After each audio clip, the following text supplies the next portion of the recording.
Welcome to my podcast. It's Nikki. Welcome to Nikki Nights. I hope you're all having a fantastic day. My day was made this morning when I got to chat with David Burtka. Here is my chat with him. I hope you enjoy it. I'll be back later on for some more epic chats. You can catch them anytime with Anchor and on Spotify. Hello, everybody. Welcome to Nikki Nights. So I think this is like my 5th episode. I'm not quite sure. I'm just in heaven having a blast. But I'm so excited for my guest. He's here in the waiting room, David Burtka. And by waiting room, I mean, you know what I'm saying.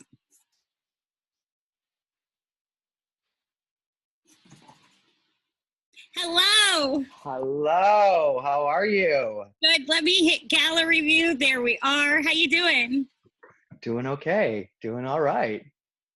I'm in Neil's office as we speak because my child is my child is using mine for school, so we're making do. You know. I hear ya. Was that a Neil Patrick Harris arm? That was he was getting his computer. Sorry. I was like, oddly, I recognize that arm. I feel like the world does. So you are in New York? I am in New York. We were in our house in the Hamptons out east yesterday, but we came in this weekend. So we're bouncing around. It's just crazy, but it's good. It's just crazy times, man. It's just crazy times. How are you? You're in, where are you? I'm on Long Island as well. Oh, great. Where in Long Island? I'm actually in Franklin Square. So I'm not sure where that is. In relation to the Hamptons, that's a good 50 minutes probably. Oh, great. So by that Target? That's all I know. The chances are that I have been to that Target, David. I have been to like Target. Every Target and like California Pizza Kitchen on Long Island. Brilliant. There's California Pizza Kitchens on Long Island?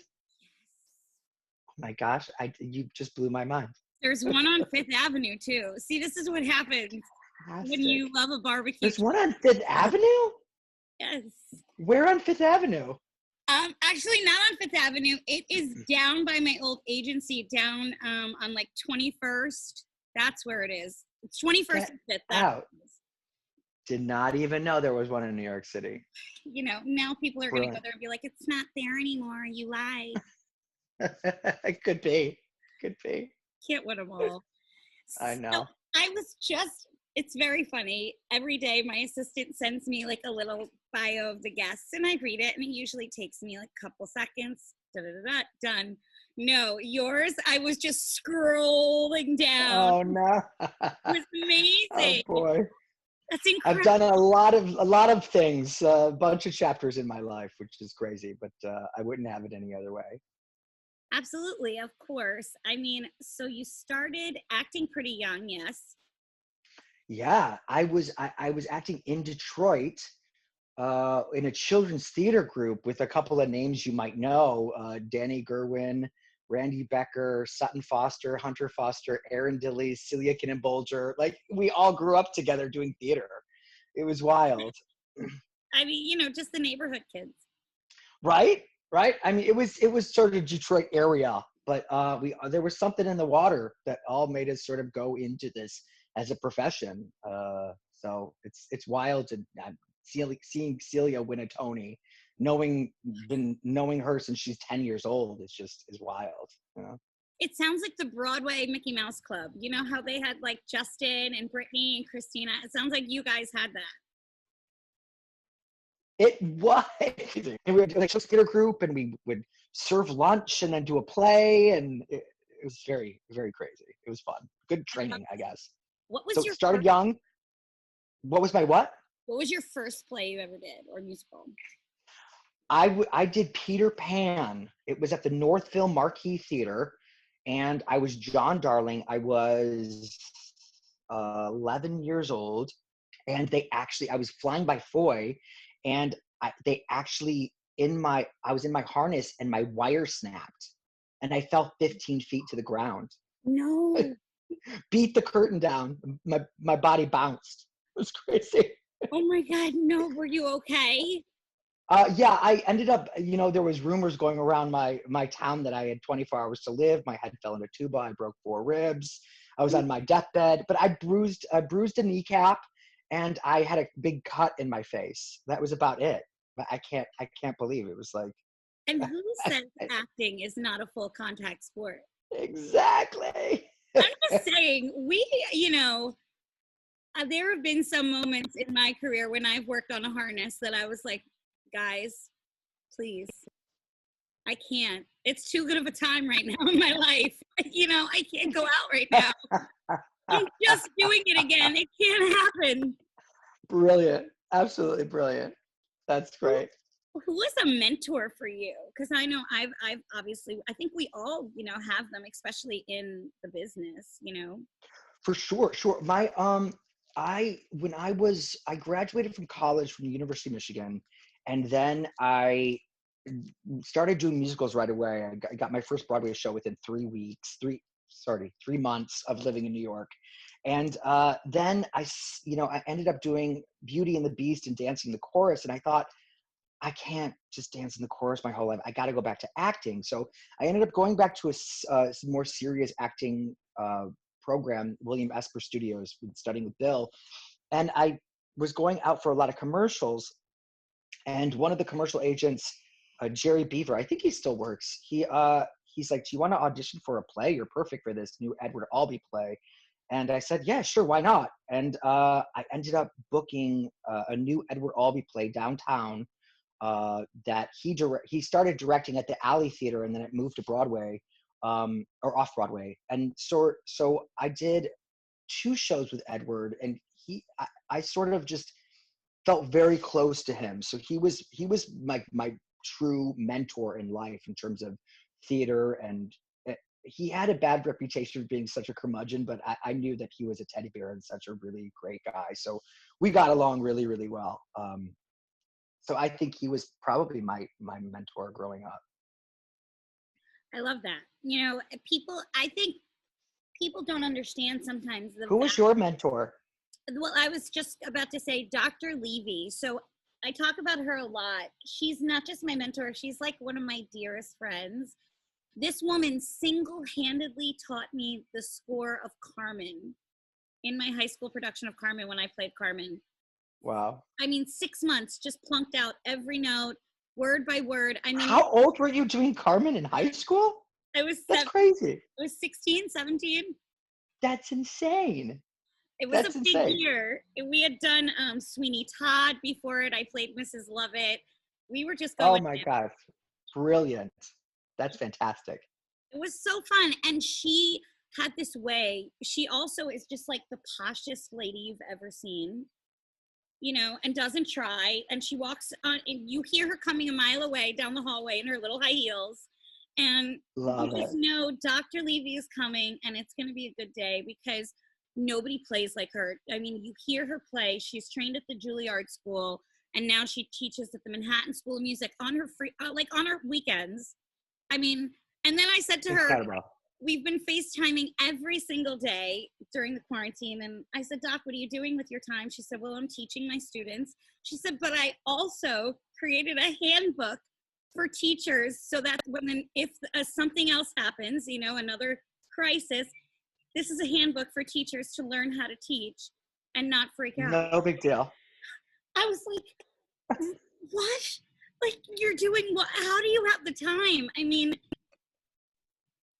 and she's a wife and a mother and teaches privately. I don't know, so it's women like that and people like her who inspire me. Right.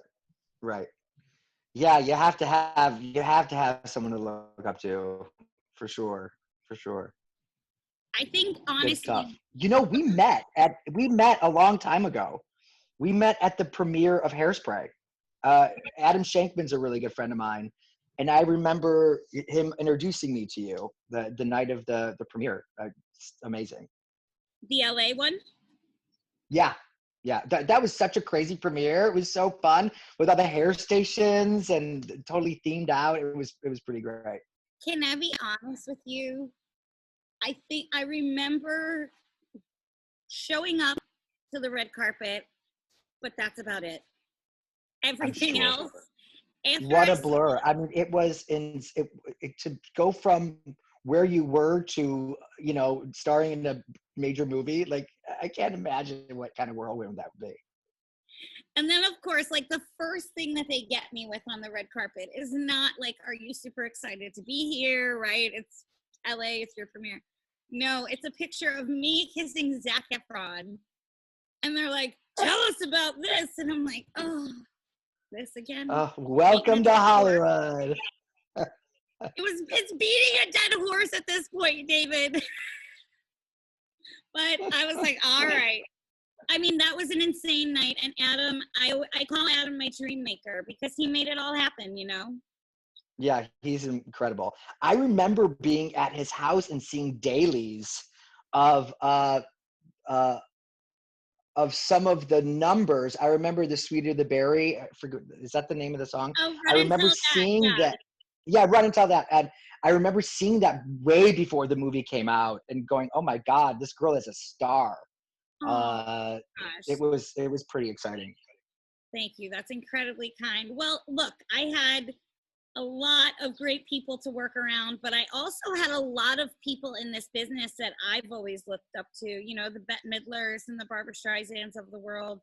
You know, who was somebody that like you really looked up to that influenced your acting? I really look up to, and I can't believe I got to meet him. Paul Newman was a man who I just thought the work he did uh, is just incredible. And what he did for charity and philanthropy, and then what he did as a theater actor into a movie actor was incredible for me to look up to. I really thought he uh, had what a career.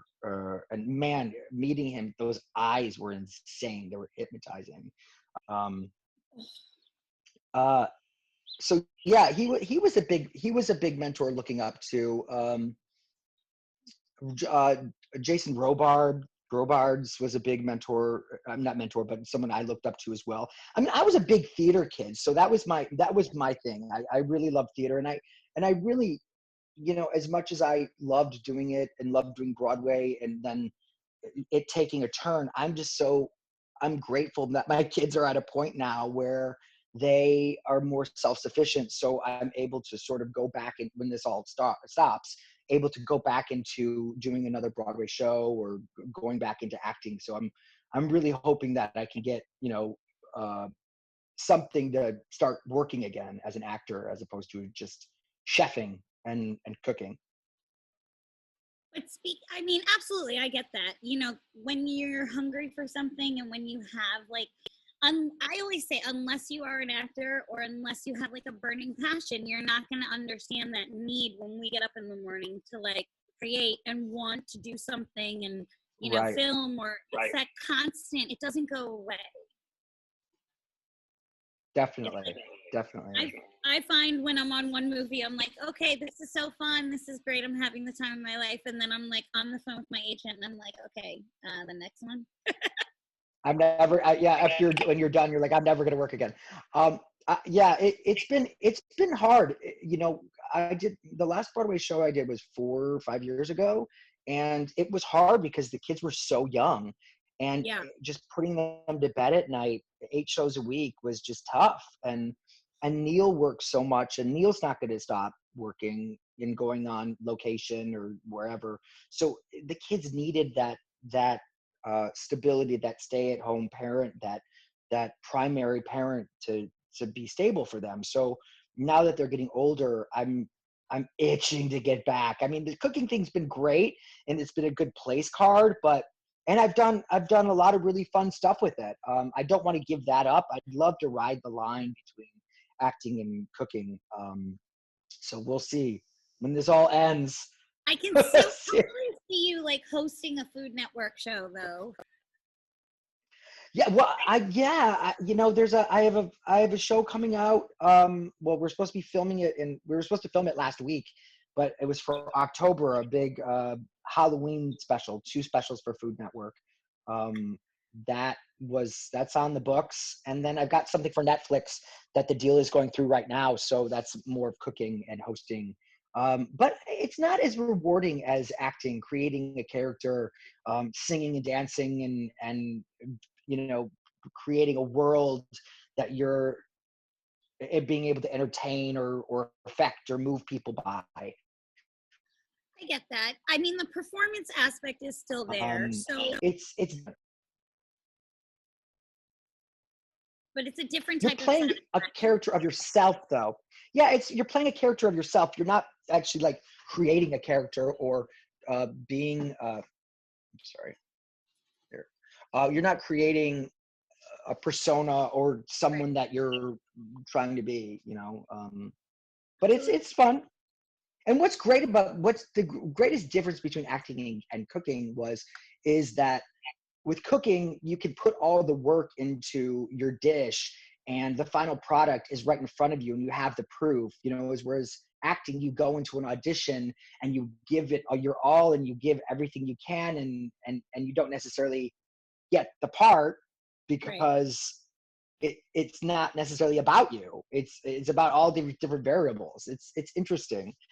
It's been nice to have something where I can show the proof is in the pudding, the dish, as opposed to the proof is just in your ego, which is Yeah. bizarre. It's a weird thing to sort of, to balance. Well, what's great about movies and TV is that it doesn't go away. That's never going to go anywhere. The food is going Right. to go And away. And that's the sad part. So for sure. And the better parts come for older guys anyway. My younger generation, I played a lot of really kind of dumb,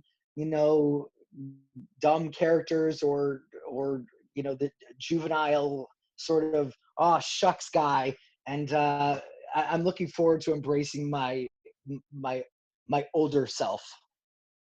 I hear that. Look, if I play one more, happy go lucky, I, plus size girl next door, but I think when you fit a certain character and it works, but it is nice after a while to step out and be like, I can do more. Mm-hmm. What's a dream role for you that you would love to play that's totally like out of the box that maybe people wouldn't expect? Uh, I might be a little too old for it now, but I really love the Tennessee Williams play "Sweet Word of Youth" is really Mm-hmm. great, or "Cat on a Hot Tin Roof." Tennessee Williams, something more dramatic and dark. Uh, in terms of like musicals, I don't. I always sort of think about that. There's not that dream role. Maybe something from like Me and My Gal, or Mm. I don't know. It's hard to sort of maybe the lead role from Kiss of the Spider Woman, something like that. But I don't know. I'll take anything at this point. I hear ya. It's I always say, this is what I always say. I'm like, oh, it's hard out there for a pimp, It's rough right now. It's I hard. know. But we're all just doing the best we can. I started writing my book because I was like, well, why not? Why not? Yeah, that's Is great. writing a passion for you? What writing? I wrote a book. I mean, a cookbook, and that was fun. It was a lot of work for not much money or praise. Uh, and it was That really is, fun. It took 2 years of my life, um, and it's rewarding, and it's great to have sort of a business card as a chef now. In terms of a biography, I don't, I think I've got a good 20, 30 years to still to go. But I definitely have a lot of chapters and a lot of uh, things to say. I think I'm not there yet. But I think one day maybe I'm open to it.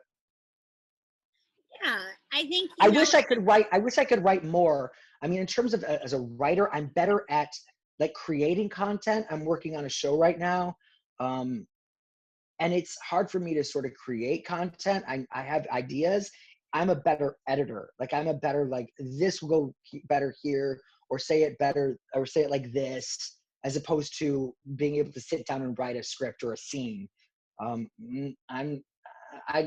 open to it, but I need a good day or a couple of weeks to sort of sit down and figure it out. But right now the time is like, oh my God, I'm a housekeeper, a chef, a school teacher. I've got a bunch of charitable things I've been doing, some cooking videos. Neil and I are working on a few projects at home, like self-isolation projects, acting wise. So it's been so crazy. It's just been super busy, a busy time, which just seems weird. I wish I was one of those couples that are baking bread and we're doing puzzles. It's not been like that at all. It's been crazy. I was just on Michelle Pfeiffer's Instagram because I'm a creep like that. And I was like, she just finished a big puzzle and she's like living the dream right now. She's so happy. I'm like, I love it. That's what it takes to make Michelle Pfeiffer smile, a puzzle. Fantastic. It's the little things in life. It is the little things in life with me too. I find that like a Diet Peach Snapple and my Foster Grants are like, that's my day. That's all I need. What is something that you need in the day? I need my kids' laughter. I need hugs from my husband. And good food. I'm a big, I love good food. I don't care if the restaurant's a dump, as long as it's got good food, a tasty food, seasoned food. That's all I need. As Chef I'm not Mark one for just sustenance. As Chef Mark Murphy says, season with authority. Yes. Oh, he's awesome. I love Mark. So They're fun. awesome. I watch the Food Network literally 24/7. Do you really? Plays. Yes. What are some of your favorite shows? It's Triple G, Guys Grocery Games, Chopped, Tournament of Champions, Diners, Drive-Ins, and Dives. I mean, but then I'm such a fanatic. I then go over to the cooking channel, and then I'll bounce back and forth, and I'll do like Carnival Eats with Noah Cap, and please. Nice. Do you cook or do you just watch? No, I do cook. I don't cook along with them, but I cook in my own time. And honestly, that's how my last relationship, my chicken parm sealed the deal. Nice. Good. Right on. I love a chicken parm. So good. It's Karen Blonsky's recipe. She's had like 60 years to nail it. She's gotten it down. And now it's my turn, and I'm trying. Is your mom Italian? No, but she's the most opinionated woman you're ever going to meet. Love it. Is Blonsky Polish? Yes. So my father is Russian, Polish, and German, and my mother is Irish, Scottish, and Czech. Wow, you are just all over the place. I'm a mutt. Love it. I'm 100% Polish. Both parents were Polish. Really? I mean, I'm just 100% American, but my great grandparents came from Poland, so I'm Polish as well. So I look up to your last name. A lot of people in my family had skis at the end. Yes, and everybody always looks at me and goes, "You're Italian, right?" And I'm like, "No." Jamal Sims looked at me. Jamal was like, "Are you?" Because I had my hair like this when I was dancing with Jamal. Oh, I love Jamal. I love Jamal. I love him more than anything. And he looked at me. Doesn't he smell so good? He smells so good. I don't know what. Tell you something. He's a smooth operator. I can't with him. He's amazing. So he looked at you. I'm sorry, he looked at you and what? No, he looked at me and he said, "Are you Latin?" And I was like, "No." It's fine though. I can see that though. I got the sass. I can see it. Totally. The fire inside. Yes. Oh, so much fire inside. I mean, don't you find sometimes? So it seems like you sound like you grew up in a kind of not a crazy hip area like LA or New York, I didn't either. So when we get into careers like you and I have, we find ourselves in some pretty intense places. What's one of the craziest experiences or something that you've done for acting that you were like, how did I get here?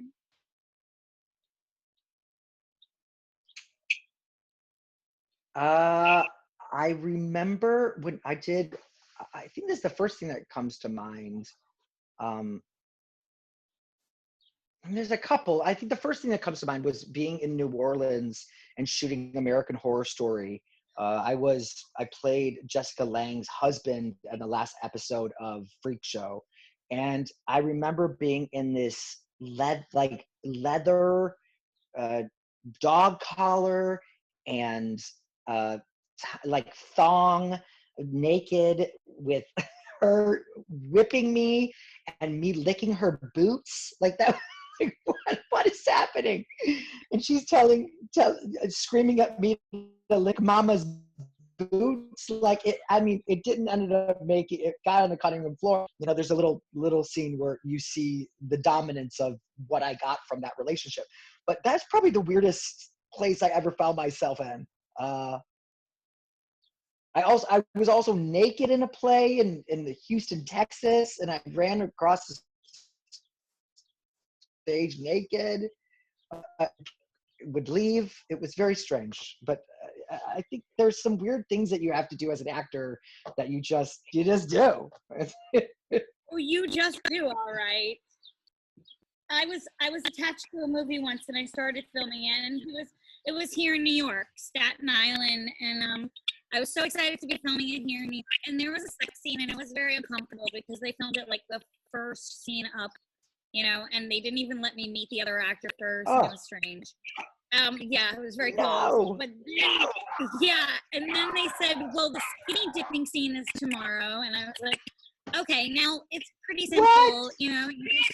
You just show like clothes falling at the bottom of your feet, and then our heads popping above the water. That pretty much gives the idea that we're skinny dipping. They said, no, we want you to run across the park naked. It's a public park. I said, no way. I quit because they would not let me not do it. I called my manager. I said, absolutely not. I did not work this long and this hard to lose it for. Right. Nobody wants to see that, David Burtka. Nobody wants to see that. I don't want to see it. It's not necessary. That's not true. No, I mean, I find a million people attractive, but I don't want to watch anybody run in the park. Things move. It's a lot happening. It wouldn't be my finest hour. It wouldn't. So I let it go, and I'm like, you know what? I'm going to stick to animation and kids' voice, kids' projects. And have you ever done animation? I have, yeah, and I loved it. I really loved it. I just filmed something a while back. I wish I could do more of it. I got really close to a series for a while in Los Angeles, and then nothing really ever came of it.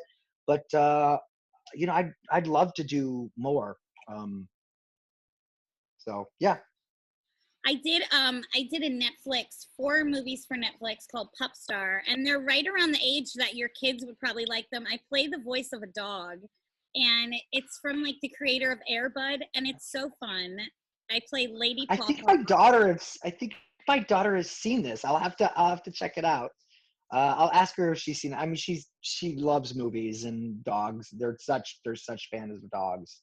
How so old they're are watching the Pup Academy right now. It's sort of the same group. Yes. They're 9 years old. I love it. And they're hilarious. It's such a cool age. It's sort of starting to turn, the teenage tweenie. It's interesting because they go from really tween to still just utter child wanting to be held and hugged, and it's interesting. They flip-flop so fast. But it's great. It's really, really fun. Would you ever be okay with them wanting to get into the entertainment business? Oh my God. My daughter asks me all the time to take acting classes. And it's interesting because, I mean, they've done some TV, we've done some commercials with them, some paid partnerships, and they also were on Series of Unfortunate Events.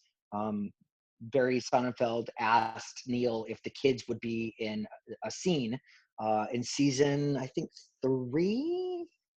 season two. And I ended up got to play their dad in it.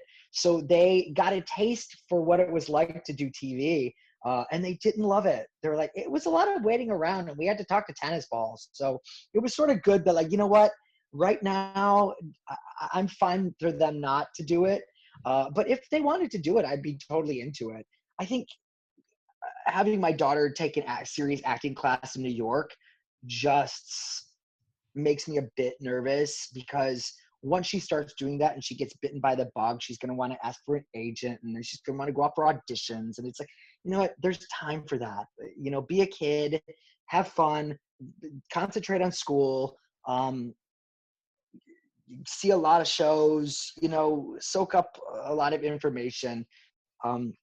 But yeah, if they wanted to go, I can't imagine that they're not going to, at least my daughter, because she's constantly singing and dancing around the house and just super animated and super fun. Crazy imagination. So, you know, it would be fun for her to go into it, but just not right now. I understand that for sure.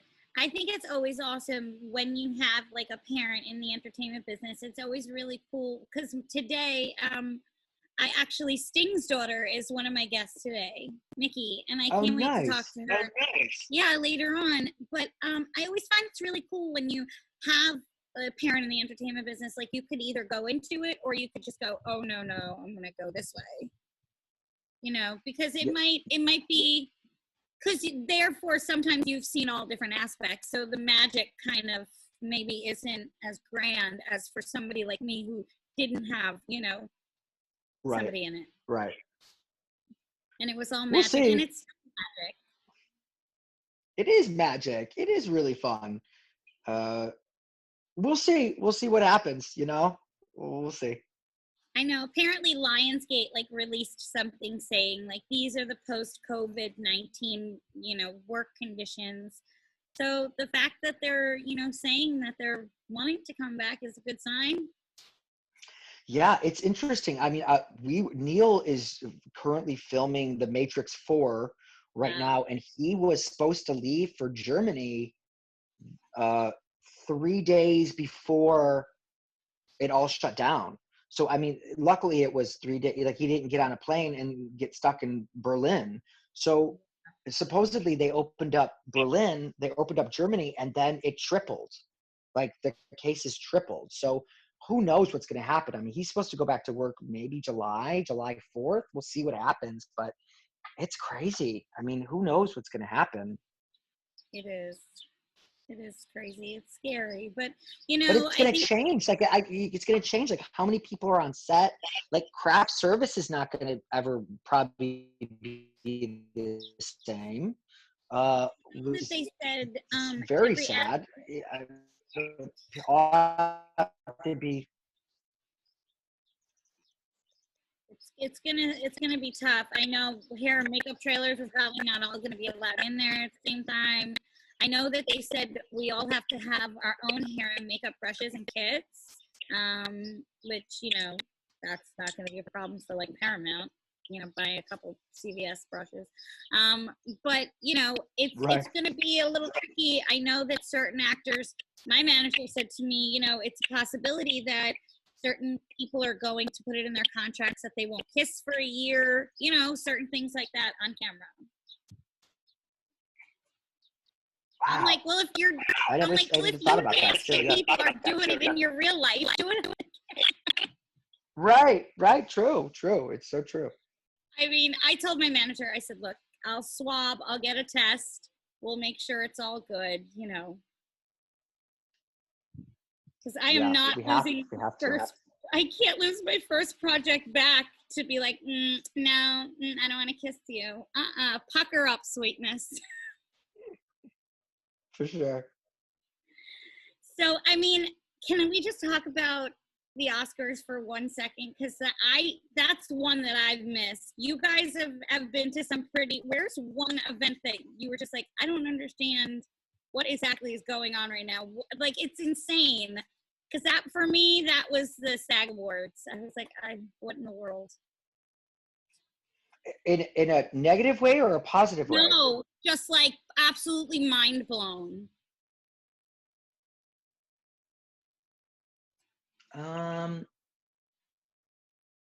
Honestly, two things come to mind. The first thing that came to mind was the first year that the Tonys came back to the radio and Neil was hosting with he did the whole opening number, Bigger.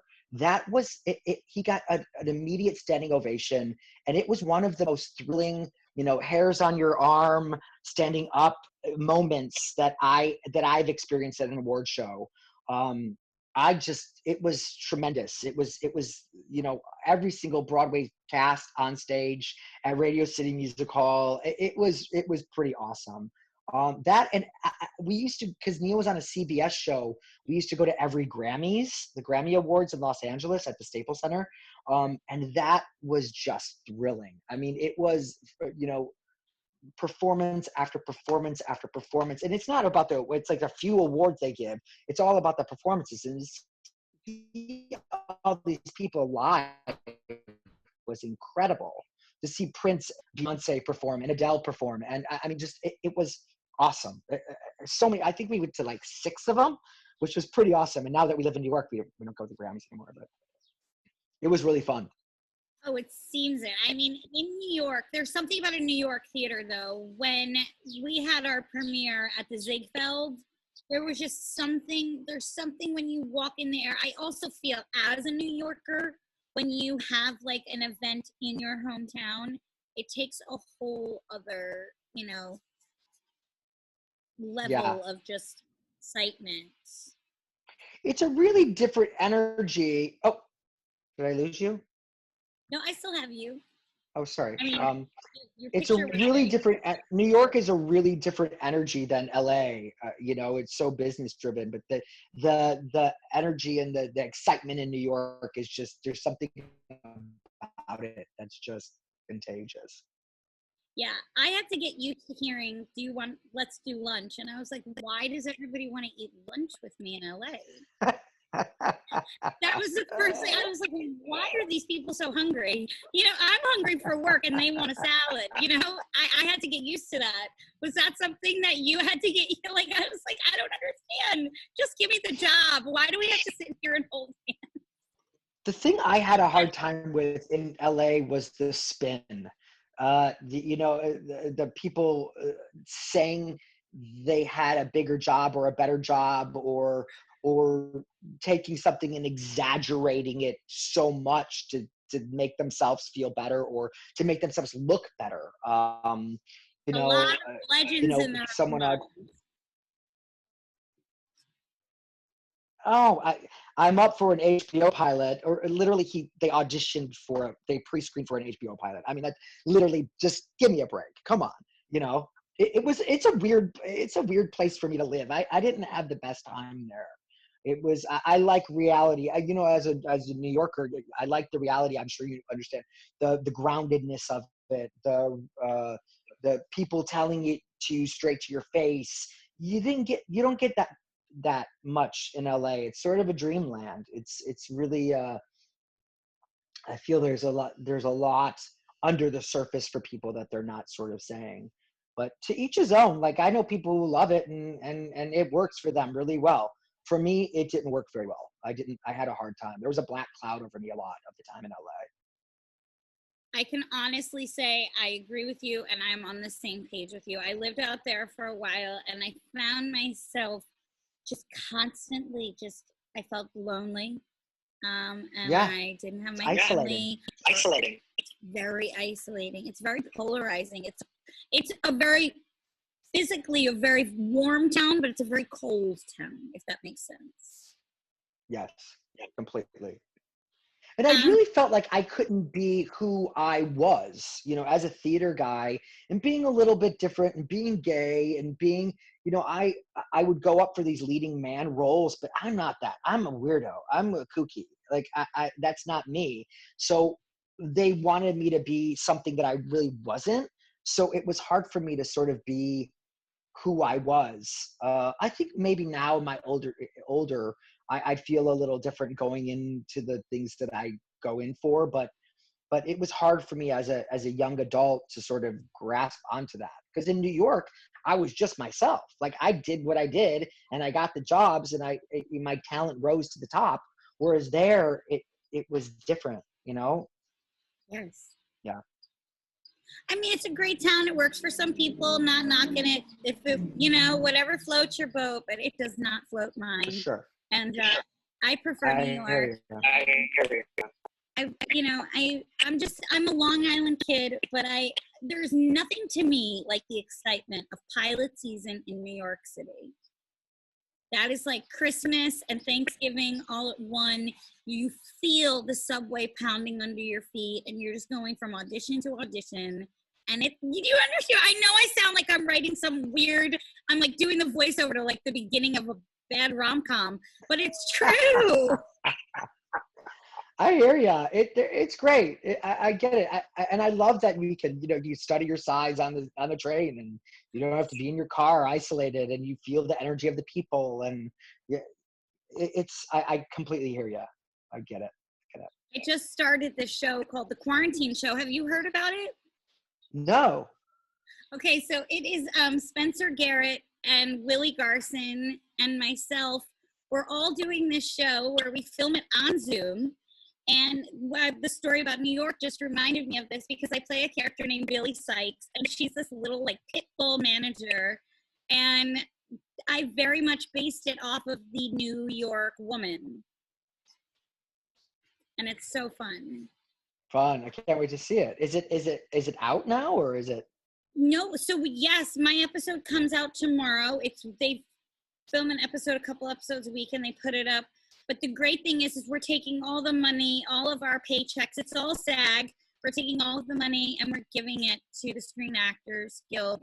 Oh, great! That's amazing. Great. It's amazing. Yeah, it's pretty cool. Fantastic. But David Burtka, I am just and I have to tell you, when you agreed to do this, my publicist Diana, I promised her I would not blow up her spot. But I have to. She's like one of my best friends ever. We've been friends for like over 20 years. We did like The Wizard of Oz together in 6th grade. Oh, that's so cute. So she was like, oh my God, David Burtka's on today. She's been like up since like 6 a.m. She's so excited. She's probably on her. I hope to meet her. I hope to meet her one day. I mean, just so you know, you are making dreams happen. Oh, please. Oh, give me a break. That's crazy. She would die to meet you. I mean, because honestly, I'm such a massive fan too. I mean, everything, obviously, from all of your movies, but How I Met Your Mother, and then and I do know exactly what American Horror Story was my jam. Okay, so. Oh, nice. Good. Right on. We are big Burtka and Harris fans in here. Thank you. Well, I hope to see you around New York. I hope so too. When this is all over, we should do lunch. I would love that. I will, and I really mean that. I want to go with you. Brilliant. Or we can collaborate. You make the chicken parm, I'll make something else. Be fun. Well, you know it. It's on like Donkey Kong. Brilliant. Fantastic. Well, have a fantastic day and enjoy your quarantine. And stay safe and healthy for sure. And sane. Sane is important. I will. You know I will. Thank you so much for your time. My pleasure. All the best. Mwah. You as well. Bye. Oh my gosh. I adore him. I think I held my breath for like at least 5 minutes because I'm just like so wonderful, but so talented. Literally, guys, I was reading his bio for 15 minutes. I was just like, and it was so incredibly impressive, but like also the nicest man in the world, and beautiful family, lovely family man. David Burtka, we adore you. Today's an incredible day. I have a couple more that we're going to be popping up all week. So sorry, Diana, I had to do this to you. I know you're going to watch this in a couple minutes and you're going to be like, and then you're going to watch this part and you're going to be like, here she goes again. But I had to. David Burtka, you're great. Guys, I'm having the time of my life doing this podcast. I listen to them back every night sometimes. I usually do it at like 7 sometimes, but I listen to them back every night. And I text in Diana and I said, I sound like Danielle Monera from the Z Morning Zoo. I said, I feel like I'm on the radio. I'm having, that was my childhood. I'm having a great time and I appreciate all your love and support. See you guys on the next episode.